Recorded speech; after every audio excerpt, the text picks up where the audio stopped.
O Estatuto do Idoso propõe que a discussão do envelhecimento seja levado para o currículo da educação básica das escolas públicas. A minha época é da época dos dinossauros, né? Então não era abordada. Não era abordada. E não vejo agora também nas escolas que eu frequento esse tema sendo abordado, não. Nem no curso do normal e nem em nenhuma série de estudo eu nunca foi abordado nenhum tema de envelhecimento a nenhum momento. Não. Nem agora na minha faculdade. Não. É muito supérfluo quando a gente trabalha valores, né? A rede tem um projeto de valores humanos na educação, então perpassa, na verdade, né? Mas não é um tema centralizador de discussão, não.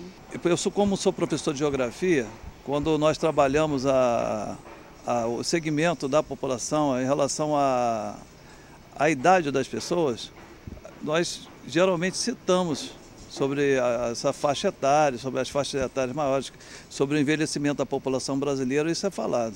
É discutido inclusão de deficientes e tal, agora de idosos não.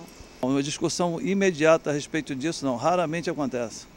Hoje no Brasil, poucas instituições e poucos órgãos têm tomado a frente desse debate. A sociedade não se deu conta de que os velhos não são mais não é uma minoria, né, de que os idosos estão aí nos espaços sociais.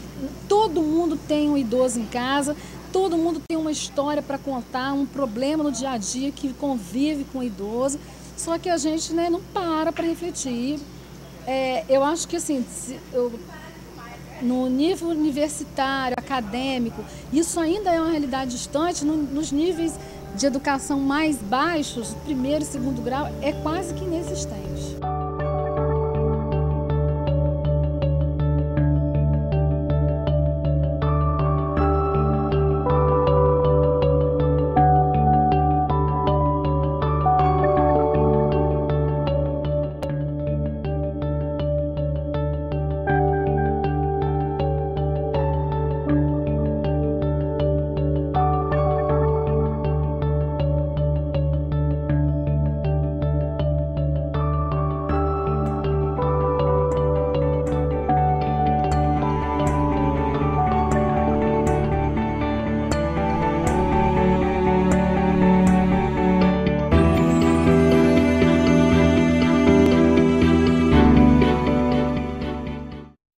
Existem vários tipos de representações, mas de maneira geral nós podemos classificá-las em dois grandes grupos. O primeiro grupo seria a daquelas representações que tendem a ver o envelhecimento como desengajamento, como abandono, como tristeza, como feiura, ou seja, seriam representações negativas do envelhecimento. E essas representações estiveram em pauta durante uma boa parte do século XX. Tanto no mundo quanto no Brasil. Por outro lado, acho que a sociedade também, a mídia, vem construindo a imagem de um idoso supervalorizado. Então, aquele idoso que é forte, que faz musculação, que nada, né, que não tem problema, como se fosse também uma negação dos efeitos naturais da velhice. Então, acho que o mito vai de um lado, né, de um pilar a outro. Envelhecer bem. Mas eu acho que essa pergunta, por si só, ela traz uma espécie de resposta embutida, né? Ela presume que envelhecer é ruim e que, portanto, você tem que dar um jeito de transformar uma coisa ruim numa coisa boa, né? Que, portanto, você tem que envelhecer bem. Evidentemente que todos nós defendemos uma transformação nas representações do envelhecimento. Daquelas representações negativas agora para representações positivas. Somos favoráveis a essas representações que tendem a ver a velhice como uma fase da vida em que a pessoa pode ser extremamente feliz e pode buscar levar uma vida ativa. Contudo, existe um aspecto negativo aí. Qual é? Quando você liga a televisão, hoje, a discussão do envelhecimento se encontra em pauta em tudo quanto é programa de jornalismo, ou de debate, de auditório, sempre está se falando sobre envelhecimento. E passa-se a mensagem para quem está assistindo de que envelhecer bem é algo que depende só da pessoa. Basta ela procurar o quê? Ter uma vida ativa, uma boa alimentação, procurar estratégias profiláticas para retardar esse envelhecimento. Portanto, o envelhecimento passa a ser uma questão extremamente privada. Só é velho quem quer. A velhice é um processo, né? Então você tem que, para ter uma velhice bem-sucedida, você tem que ter uma vida bem-sucedida. Então você tem que ter políticas públicas, né, que envolvam lazer, educação, cultura, né? Você não fica velho do dia para o outro. Então você tem que construir isso, né, uma sociedade preparada para saber, para poder envelhecer bem, né? Para quem trabalha com atividades voltadas para a terceira idade, como é o caso da UNIT, envelhecer bem é criar um espaço, né, de sociabilidade para esse idoso, para que ele não seja inativo, né, para que ele tenha alguma atividade, não apenas atividade física, mas também, eu acho, inclusive e sobretudo, uma atividade intelectual, né? Existe um espaço de atividade física, que não precisa ser dentro da universidade, mas a gente percebe que falta a atividade intelectual. E falta também um espaço de reflexão sobre o que é envelhecer. Para se envelhecer bem, é preciso ter condições, é preciso ter recursos. E nem todo mundo tem. Portanto, muitas vezes, se algumas pessoas envelhecem sem saúde, se envelhecem mal, se envelhecem sozinhas e tristes, nem sempre isso é resultado de escolhas mal feitas, mas muitas vezes de condições ou de constrangimentos do mundo social que dificultaram que essa pessoa realmente se realizasse plenamente.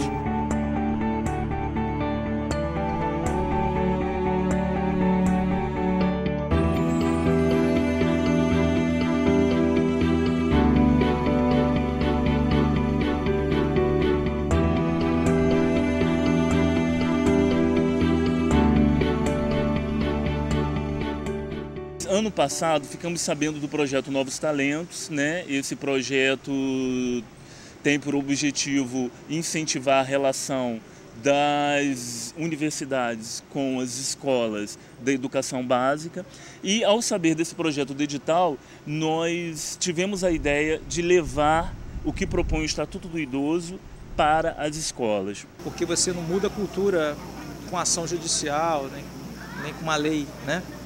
Você tem que inserir, você tem que trabalhar gerações futuras para que elas já comecem a ter esse tipo de visão diferenciada, de inserção do idoso, de entendimento como velhice, como fase da vida. Quando você mudar essa visão de velho, de que o idoso é aquele que tem que ficar sentado numa cadeira de balanço, fazendo tricô, crochê, envelheceu, tem que ficar dentro de casa, no cantinho, vendo televisão, eu acho que tem que passar pela educação. Desmistificar, né, com essas próprias crianças de que o velho, o idoso, ele é um ser vivo como qualquer outro, né, dentro da sua fase, dentro da sua história de vida, porque se você não fizer isso, vai continuar sempre, por exemplo, nas histórias em quadrinho, né, a bruxa sendo velho, o velho é aquele que, se você não fizer isso, o velho vem te pegar. Mas também pelas políticas públicas, porque se o Estado ele não cria políticas públicas que permitam um envelhecimento saudável, que dê respaldo para a família, também não é possível a mudança disso, na medida em que a família não dá conta desse problema, ainda que ela queira. Então a família que não tem uma estrutura de atendimento, de acolhimento, de profissionais nas áreas respectivas, acaba capitulando, né? Mesmo que ela queira ajudar aquele idoso, ela acaba ficando doente também e acaba entrando nesse processo de violência. Por isso, fizemos um projeto que tinha como objetivo trazer a discussão do envelhecimento para o professor e para o aluno em formação dentro da escola pública. E a partir daí elaboramos oficinas, né, no total de 5 oficinas, cada uma com 8 horas, somando 40 horas. A primeira oficina versando sobre a reconceituação das representações e práticas do envelhecimento. A segunda oficina sobre direitos e legislação que dizem respeito à velhice. A terceira, uma discussão antropológica sobre corpo e envelhecimento. A quarta, falando sobre educação, família e envelhecimento. E a quinta, que é com a participação do Ministério Público Estadual, tratando da violência doméstica e da violência também no espaço público praticado contra o idoso.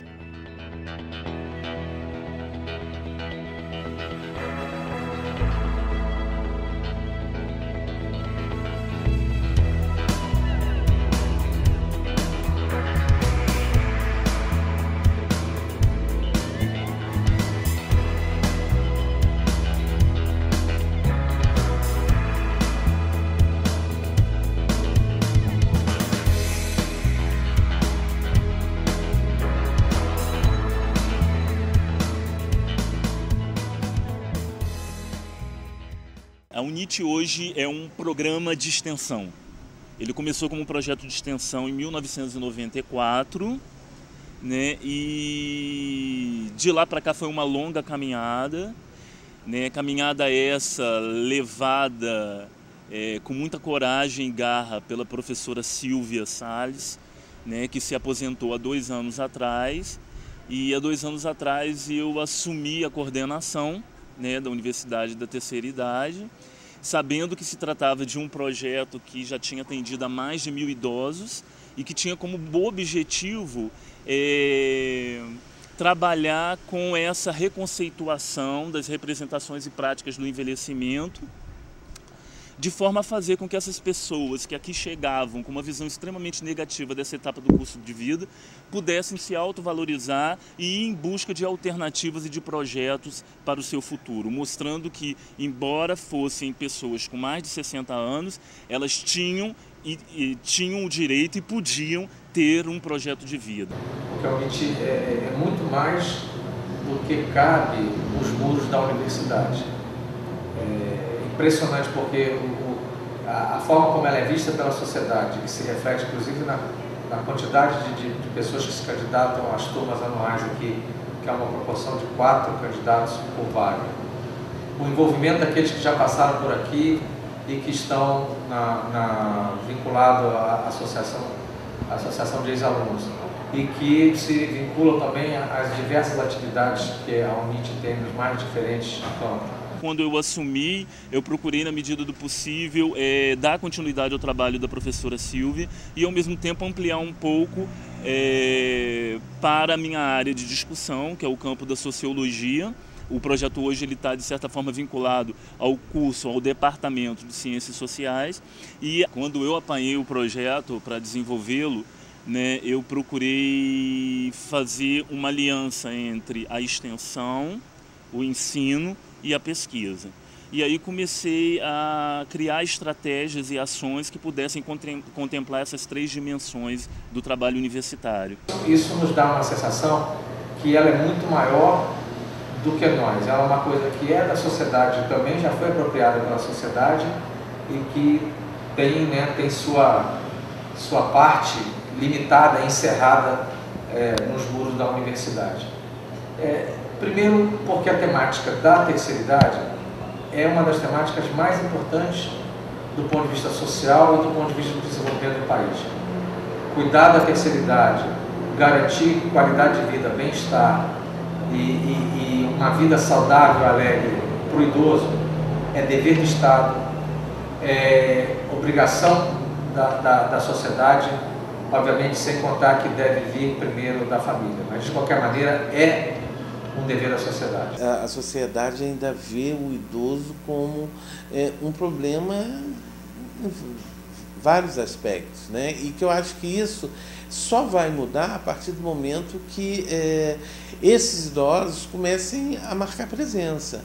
E é o que eu acho que é o que a gente faz, né? Por exemplo, a Universidade de Terceira Idade, ela vem aqui sacudir a cabeça dessas pessoas e mostrar que eles estão vivos, né? Eles têm vida, dentro das suas limitações, né? Mas eles têm vida e ele tem que marcar espaço. Quando alguém se aposenta, por exemplo, diz que a pessoa está encostada.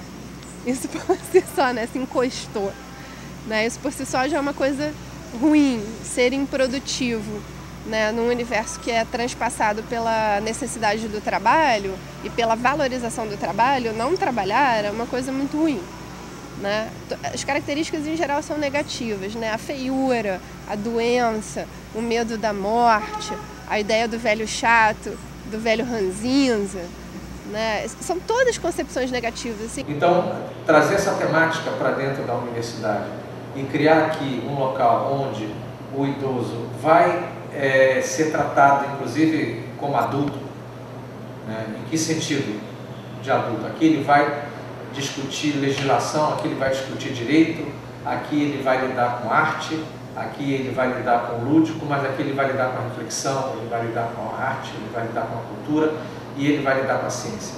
Então é uma forma não paternalista de lidar com o idoso.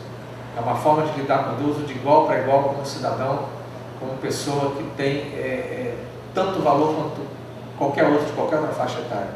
É até eliminar, vamos dizer assim, o obstáculo da faixa etária. No que diz respeito à pesquisa, eu desenvolvo hoje, junto à Universidade de Terceira Idade, um projeto de pesquisa chamado Coeducação de Gerações, onde nós fazemos o intercâmbio e compartilhamento de experiências e representações entre adolescentes, né, do curso de formação de professores da rede pública e as nossas alunas da Universidade de Terceira Idade, trabalhando sempre com a temática sobre juventude, envelhecimento e modelos de estruturação de famílias.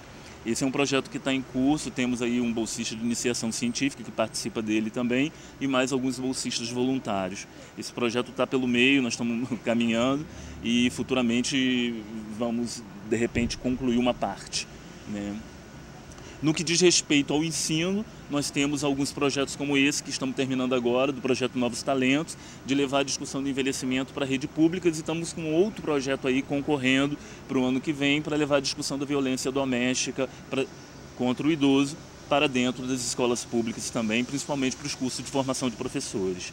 E no que diz respeito à extensão em si, que é o que desenvolvemos aqui, além da turma do ano, que está começando agora, com cerca de 80 alunos com mais de, digamos, de 55 anos, né, nós vamos estar trabalhando com várias oficinas que funcionam pela parte da manhã. Temos uma oficina de dança de salão, uma oficina de dança livre, uma oficina de memória, esquecimento e jogos lúdicos. Temos uma oficina laboratório de informática para iniciação ao mundo virtual e ao mesmo tempo a navegar na internet. Temos um curso de alfabetização de idosos, né, que é ministrado por uma ex-aluna da UNIT e que conta hoje também com um número razoável de alunos e que está aberto também para a comunidade.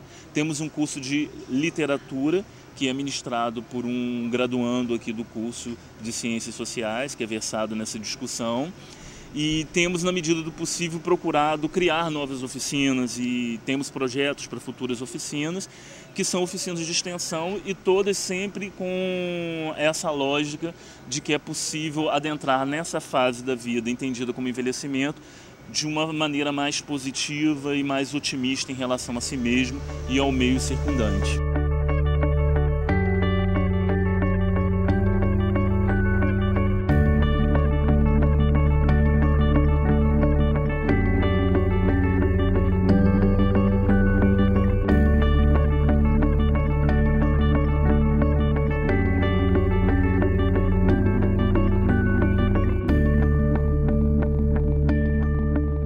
Eu vou completar 92 anos, tenho uma vida ainda muito ativa, mas eu senti a necessidade assim e o prazer de fazer novos relacionamentos e aprender mais alguma coisa aqui na UNIT e achei assim importante fazer parte também de uma universidade que traz algo novo para o idoso. Que eu fui criada numa família de 12 irmãos, então, e agora eu fiquei viúva, tenho uns 5 meses, então ficar muito sozinha aí, apesar de que eu tenho muita atividade, né, faço muitos trabalhos voluntários, aí nunca estou muito sem fazer nada, mas assim, novas companhias eu procuro. A primeira coisa é eu fazer amigos. Isso é a primeira coisa, fazer amigos. E naquilo que eu puder, dentro das minhas limitações, representar o idoso da minha terra, Campos dos Goytacazes, eu vou ficar muito feliz se eu puder ser útil em alguma coisa.